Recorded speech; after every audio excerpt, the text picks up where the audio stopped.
ஒரு போக்குவரத்து மாயாஜாலம். ஏமா உன்னால மாயாஜாலம் எல்லாம் பண்ண முடியுமா? அப்படின்னா உங்களால மாயாஜாலம் எல்லாம் பண்ண முடியாதா? அது இல்ல, அதெல்லாம் வராது. எப்படி இதெல்லாம் பண்றீங்கன்னு கத்து கொடுக்க முடியுமா? மாயாஜாலம் கத்துக்க இதுதான் முதல் படி. தீயின் மைய பகுதியான சுடரை நான் இப்ப அழைக்கிறேன். B red. ஆஹா, இது நல்லா இருக்கே. இந்த மந்திரம் தான் மாயாஜாலத்தோட சாவி மாதிரி. இது இயற்கை பண்புகளை மாத்தவும் பயன்படுத்தவும் உதவும். இது ஆர்க்ஸோட பாஷையில இல்லைங்கிறதால எங்களுக்கு கொஞ்சம் கஷ்டமா இருக்கும். ஆனா எனக்கு மட்டும் எல்லாம் ஒரே பாஷை மாதிரி தான் தெரியுது. தீயோட மைய பகுதியான சுடரை இப்ப நான் அழைக்கிறேன். பெரீட். நான் செஞ்சிட்டேன். இப்ப இந்த தீயை வச்சுட்டு என்ன பண்றது?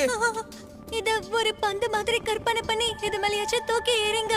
கற்பனை பண்ணணுமா? இத பந்துன்னு நினைச்சுக்கோ. இப்ப பறக்க விடணும். பறந்து போ.